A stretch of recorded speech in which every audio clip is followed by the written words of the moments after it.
A hanseníase é uma doença infecto-contagiosa crônica, granulomatosa e de evolução lenta. Esta patologia é causada por uma micobactéria, chamada Mycobacterium leprae, que é capaz de infectar um grande número de pessoas. Ele é um parasita intracelular obrigatório que apresenta predileção pelas células de Schwann do sistema nervoso periférico, macrófagos e tecido epitelial. Possui parede celular rica em lipídios que lhe dá a característica de bacilo álcool ácido resistente. Quando submetido à coloração de Ziehl-Neelsen, os bacilos mostram-se corados em vermelho. O Ministério da Saúde recomenda que, para fins de terapia medicamentosa, a classificação operacional seja baseada no número de lesões cutâneas que o paciente apresenta no momento do seu diagnóstico. Casos com até 5 lesões são considerados pacientes paucibacilares. Quando apresentam mais de 5, são considerados pacientes multibacilares. Porém, se houver a possibilidade da realização do exame baciloscópico e ele for positivo, o paciente será classificado como multibacilar, independente do número de lesões. Outra observação importante é que o resultado negativo, ou seja, a não visualização do bacilo na amostra examinada, não descarta a possibilidade da doença. A baciloscopia de raspado intradérmico é um exame que auxilia o diagnóstico clínico da hanseníase. Ela deverá ser solicitada pelo médico quando houver dúvida na classificação da forma clínica de um paciente e assim instituir o esquema terapêutico adequado para ele. Este exame também pode ser solicitado em caso de outras doenças dermatoneurológicas que podem ser confundidas com um possível caso de hanseníase. E em pacientes já diagnosticados e tratados, mas que estejam com suspeita de recidiva. O indivíduo com suspeita de hanseníase é geralmente atendido por diversos profissionais da área da saúde, desde a equipe que o acolhe na unidade básica de saúde, pelos médicos e enfermeiros e outros profissionais que fazem a coleta do seu exame. Por isso, a coleta do exame de raspado intradérmico deve ser realizada de forma muito criteriosa e padronizada. A qualidade desse procedimento está intimamente relacionada à qualidade do resultado do exame após a leitura do material.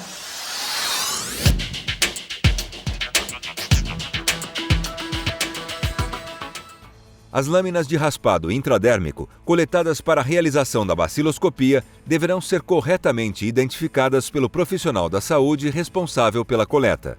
Após a secagem dos esfregaços, em temperatura ambiente, as lâminas devem ser acondicionadas em caixas porta-lâmina, juntamente com o pedido médico para serem encaminhados ao laboratório que fará a coloração e leitura.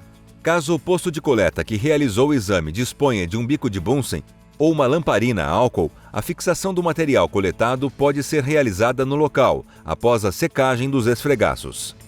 Quando as lâminas forem encaminhadas para outro serviço, os porta-lâminas deverão ser acomodados em caixas próprias para transporte aéreo ou rodoviário, devidamente fechados e obedecendo às normas de biossegurança. Estas caixas devem estar muito bem identificadas, com o endereço do destino, o endereço e nome da unidade de origem para garantir o recebimento do laudo.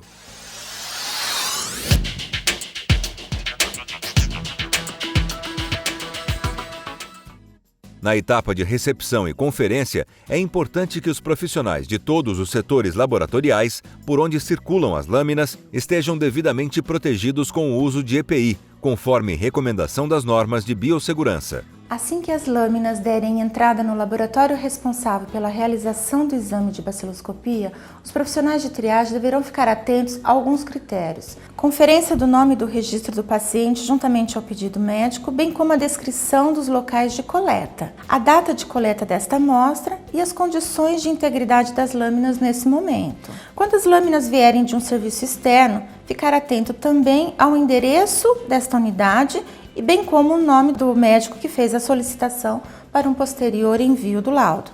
Todas essas informações deverão constar no livro de registro do laboratório.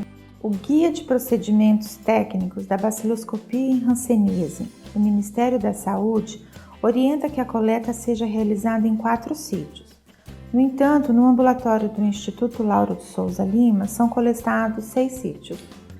É fundamental que os profissionais estejam atentos às normas e padronizações que envolvem o procedimento de baciloscopia em hanseníase. Solicitar nova coleta em razão do material ou lâmina não estarem dentro dos critérios de recebimento poderá ser inviável, considerando as dificuldades e transtornos que irá causar ao paciente.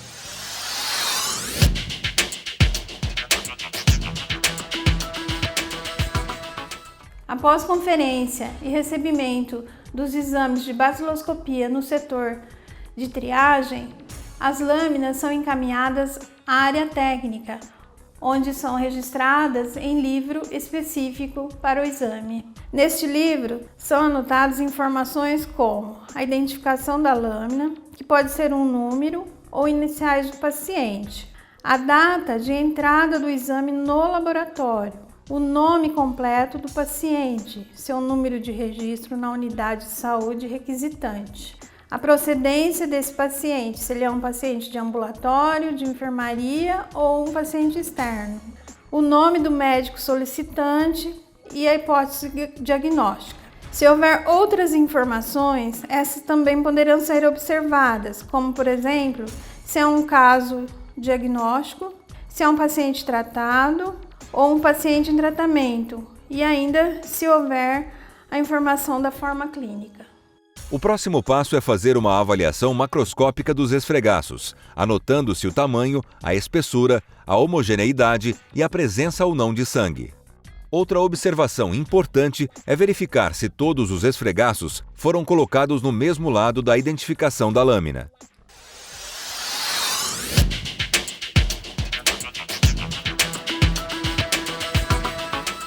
O próximo passo é a realização da fixação do esfregaço sobre a superfície da lâmina. Este procedimento é realizado com o auxílio de um bico de Bunsen ou uma lamparina a álcool. Para isto, passa-se rapidamente de 3 a 4 vezes a lâmina na chama do bico de Bunsen, sempre com os esfregaços voltados para cima. Todas as lâminas recebidas pelo nosso serviço são fixadas aqui no laboratório. Isto ocorre também com as lâminas encaminhadas por outras unidades de saúde, independentemente dessas já terem sido fixadas na unidade de origem. É importante ressaltar que não se deve fixar o material ainda úmido. A ação do fogo, do calor sobre este material ocasionará sulcos na sua estrutura que dificultará então a visualização do bacilo por microscopia. Uma outra coisa que devemos ficar atento é que o excesso de calor sobre a lâmina pode alterar as características morfotintoriais do bacilo. Uma boa coleta não deve conter sangue nos esfregaços, pois isso compromete a etapa de leitura. No entanto, se isso acontecer, utilizamos em nosso serviço uma solução chamada líquido de Ruge, cuja função é destruir as hemácias. Ela deverá ser aplicada sobre o esfregaço, após a fixação e antes da coloração da lâmina. A utilização desta solução não altera as características das células e bacilos presentes no esfregaço. A etapa seguinte à fixação é a coloração, que será realizada pelo método de Ziel-Nielsen a frio. Esse método a frio, ele preserva a integridade da parede celular do bacilo, preserva então as suas características morfotintoriais e também impede a inalação de vapores tóxicos pelo profissional que está ali realizando a coloração.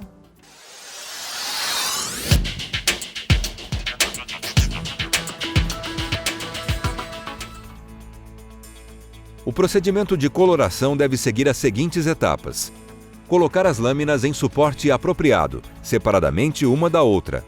Cobrir todo o esfregaço com a solução de fucsina de Ziel-Nielsen a 1%, previamente filtrada, durante 20 minutos. Retirar a lâmina do suporte e lavar em água corrente sob baixa pressão. Descorar os esfregaços com solução de álcool ácido a 1%, até que os mesmos tomem uma coloração rosada. Lavar novamente a lâmina em água corrente sob baixa pressão. Cobrir todo o esfregaço com uma solução de azul de metileno a 0,3% por 5 minutos. E por fim, lavar em água corrente sob baixa pressão e deixar secar a temperatura ambiente. Os resíduos decorrentes da coloração deverão ser descartados de acordo com os protocolos estabelecidos para reagentes químicos. Em esfregaços mais espessos, restos de tecido podem estar presentes. Esses resíduos de tecido não devem ser levados em consideração no momento da descoloração com o álcool ácido, pois eles resistem mais a esse processo de fato de descoloração.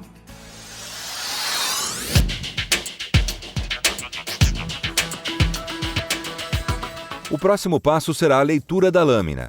Ela deverá ser no máximo em até 72 horas após a coloração. A leitura será realizada com auxílio de um microscópio óptico em objetiva de imersão com 100 vezes de aumento. Para iniciar a leitura, focalize o esfregaço com a objetiva de menor aumento, 10 vezes, para que o observador tenha uma visão abrangente quanto ao tamanho e distribuição do esfregaço. Coloque uma gota do óleo de imersão sobre o esfregaço e gire para a objetiva de 100 vezes, ajustando o foco com o auxílio do micrométrico. Comece a examinar o esfregaço na porção superior ou inferior, sistematicamente em zigue-zague, totalizando 100 campos microscópicos representativos. Conte e anote o número de bacilos visualizados em cada campo, incluindo aqueles agrupados ou em globias. Para aqueles que têm pouca prática na leitura, sugerimos a utilização de um diagrama. O quadro maior refere-se ao esfregaço e os menores, 100 no total, representam cada campo microscópico. Conforme o observador procede à leitura, ele anota o número de bacilos encontrados no quadro correspondente ao número do campo. Se não encontrar bacilos, ele anota como 0. Desta forma, ele terá mais facilidade em conciliar a contagem do número de campos microscópicos com a de bacilos. O Mycobacterium lepre possui forma de bacilo, podendo se apresentar como bacilo íntegro, fragmentado e granuloso. Quando esses bacilos são submetidos à coloração de Ziu-Nielsen, apresentam-se na cor vermelha. Os bacilos íntegros são aqueles que apresentam-se bem corados em toda a sua extensão, com coloração forte e homogênea, sinalizando que provavelmente ainda estejam vivos. Os bacilos fragmentados apresentam-se falhas na coloração que podem interromper-se em um ou mais pontos, mas que conservam a forma alongada. Já os bacilos granulosos são grânulos ácido resistentes, que apresentam-se enfileirados. As formas fragmentadas ou granulosas são bacilos mortos.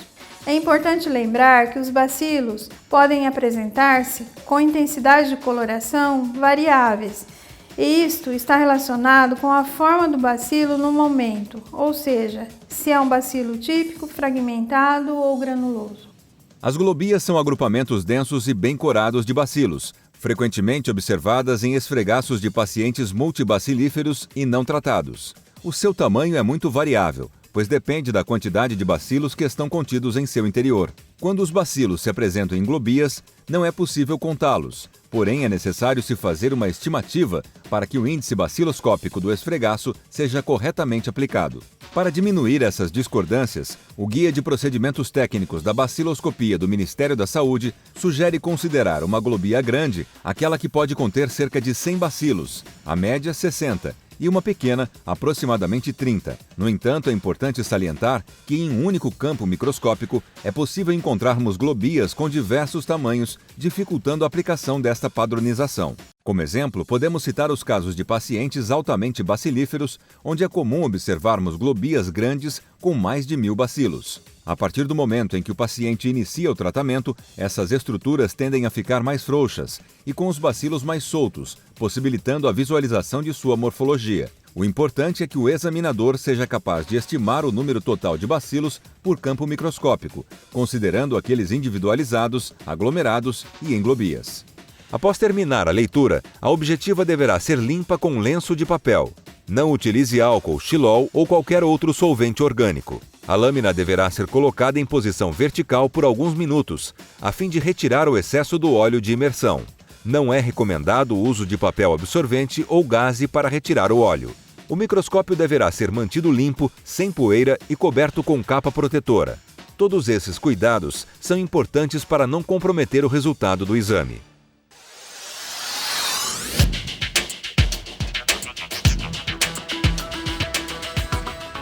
O resultado da leitura da lâmina será expresso por meio do índice baciloscópico, IB, proposto por Ridley em 1962. Este índice baseia-se em uma escala logarítmica com variação entre 0 a 6 cruzes, e que nos dará uma estimativa do número de bacilos presentes naquele esfregaço examinado. É o método de avaliação quantitativo mais correto que deverá ser utilizado na leitura baciloscópica em hanseníase. Após o término de leitura da lâmina, o observador anotará o índice baciloscópico de cada esfregaço. Para isso, ele deve correlacionar o número de bacilos contados com um dos índices da escala. Caso não seja visualizado nenhum bacilo nos 100 campos examinados, o resultado deve ser liberado da seguinte forma: ausência de bacilos em 100 campos examinados. Portanto, se vários esfregaços forem examinados, a média dos índices baciloscópicos de cada um deles será o índice do paciente naquele momento. O índice baciloscópico ele é útil para o médico acompanhar a evolução do tratamento. A diminuição gradativa neste índice demonstra que a carga bacilar está diminuindo e os bacilos estão sendo eliminados. O fato de um paciente estar com uma baciloscopia positiva após o tratamento, isso não significa falha de tratamento, ineficácia ou resistência medicamentosa. Então, por isso que é importante nós termos o índice baciloscópico do paciente no início do tratamento e após 1 ano de poliquimioterapia, nos casos dos multibacilares, a gente espera que esse índice tenha caído pelo menos em 1 ponto. Por exemplo, o paciente com índice baciloscópico 4,5 no início do tratamento. Ao final dos 12 meses de tratamento, se a baciloscopia for realizada novamente, ela muito provavelmente não vai estar negativa. Ela vai estar ainda positiva, mas num valor pelo menos de 3,5 ou menos.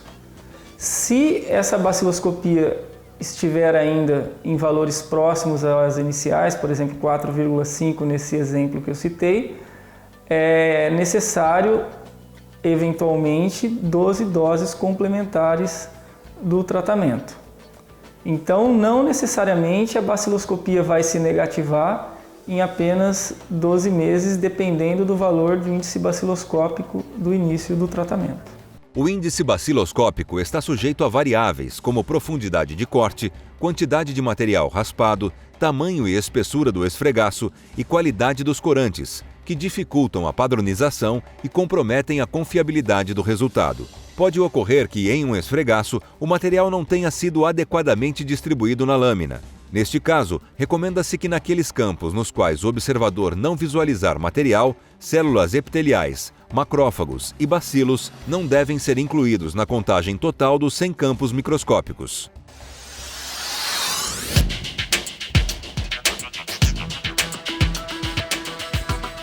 Outra análise que pode ser realizada é a descrição do aspecto da morfologia do bacilo, ou seja, o índice morfológico. Trata-se de uma análise subjetiva que requer muita habilidade e prática por parte do observador. A descrição morfológica do bacilo é de especial importância nos casos de suspeita de recidiva e resistência medicamentosa. O resultado do índice morfológico é expresso em porcentagem e a análise deve ser realizada somente entre os bacilos que estejam bem individualizados. Para isso, é necessário examinar 100 bacilos e não considerar os que estão em globias ou agrupados. Por causa de dificuldades de padronização, é recomendado que o índice morfológico seja realizado apenas nos centros de referência.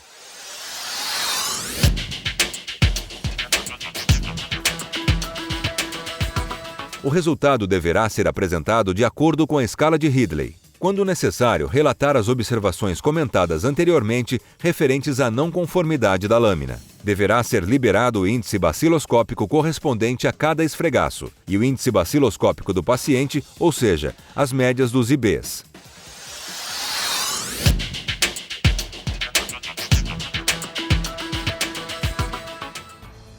O preparo dos reagentes utilizados nas etapas de coloração do exame de baciloscopia deve ser realizado no laboratório que presta este serviço, uma vez que a concentração desses reagentes não é encontrado comercialmente.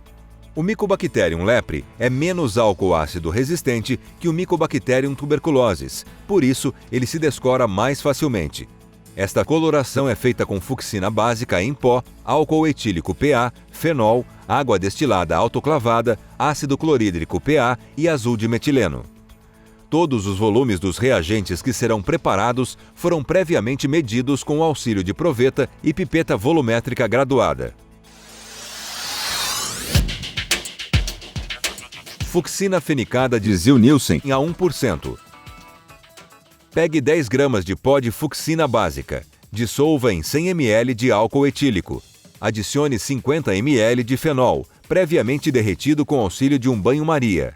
Complete com água destilada autoclavada em torno de 50 graus Celsius para o volume final de 1 litro. A adição de água morna deve ocorrer aos poucos para facilitar a dissolução do pó. Cubra o frasco com papel alumínio e mantenha em repouso por 24 horas. Transcorrido este tempo, filtre a solução com auxílio de papel filtro e funil. Acondicione a temperatura em torno de 25 graus, protegido da luz.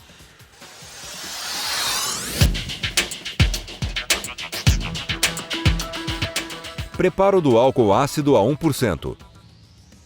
Adicione lentamente 10 ml de ácido clorídrico PA em 990 ml de álcool etílico PA, já colocado em proveta. A recomendação é que o preparo deste reagente seja realizado em capela de exaustão de gases. Acondicione o preparo em frasco escuro e mantenha a temperatura ambiente. Preparo do corante azul de metileno, 0,3%. Dissolva 3 gramas de pó de azul de metileno em 1 litro de água destilada autoclavada. Filtre e armazene em frasco protegido da luz a temperatura de 25 graus Celsius. Preparo da solução de Rouge. Em 970 ml de água destilada autoclavada, misture 10 ml de ácido acético e 20 ml de formol 37 ou 40%. Filtre e guarde em vidro âmbar.